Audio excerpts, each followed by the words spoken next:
यहाँबाट चाहिँ स्टार्ट हुन्छ तपाईँको मकैबारी है। हेर्नुहोस् होला गाइस, हाम्रो खरसाङको बाटो चाहिँ 7 घुम्ती पार भएर जानुपर्ने हुन्छ हो गाइस।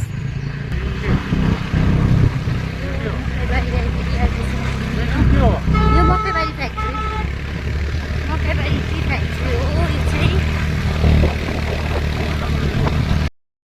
फाइनली गाइस हामी चाहिँ आइपुगे। यो कक्रेन प्यालेस हो, यहाँ ब्रिटिसको पालाको त यो। फाइनली गाइस हामी चाहिँ खरसाङ आइपुगे।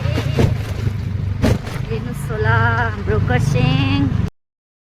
हेलो एभ्रिवान, आज चाहिँ हामी हस्बेन्ड वाइफ आएको छु। कहाँ आएको छु भनिदिइहाल्नु। इगल क्र्याकमा आएको छु। आज चाहिँ मैले मेरो बुढालाई घुमाउनु ल्याएको छु है ससुरालीमा।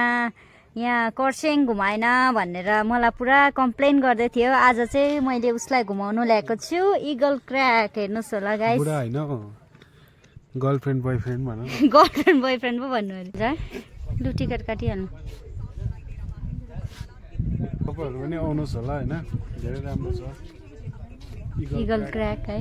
फर्स्ट टाइम उसले चाहिँ टिकट काट्दैछ। कपाल उड्यो पुरा। सो फाइनली टिकट काटेँ गाइस। 20 रुपिसको 10 रुपिस गरेर पर्छ टिकट चाहिँ। 10 रुपिस। यो यहाँ हेर्नु न, हावाघडी चाहिँ हो यस्तो छ यहाँ।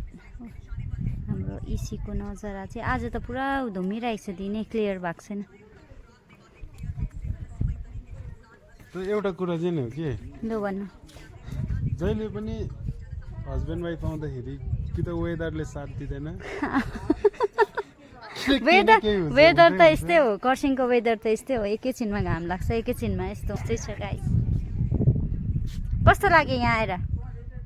धेरै राम्रो छ, एकदम राम्रो छ नि। फेरि हाम्रो खरसाङ चाहिँ फेरि हेर्नुहोस् होला गाइस, इसीको नजारा पुरा। तर आज क्लियर छैन, पुरा धुमिरहेको छ।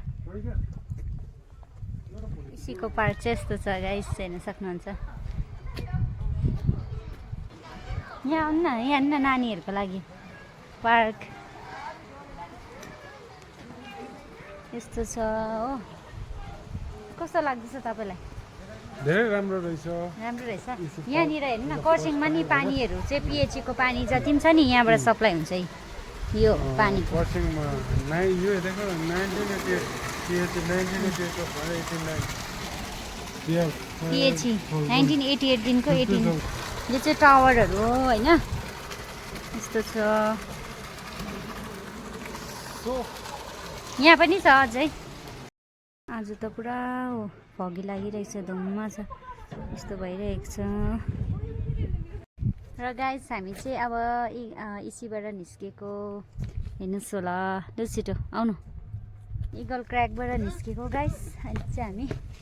र ऊ चाहिँ यहाँनिर 50 को चटपटी खाने अरे ऊ चाहिँ। अहिले कति हुन्छ 50 को? यति नै पाउँछ। कति पाउँछ? बार्गेनिङ गर्दैछ कि यहाँ बाजेसँग? बार्गेनिङ होइन, म अचम्मै लाग्यो। नोट चाहिँ हाल्दैन भन्छ यार 50 रुपियाँमा। हाल्नु 70 दिनुहोस्, दुईटै हालिदिनुहोस्। चाना मटर दुईटै हालिदिनुहोस्।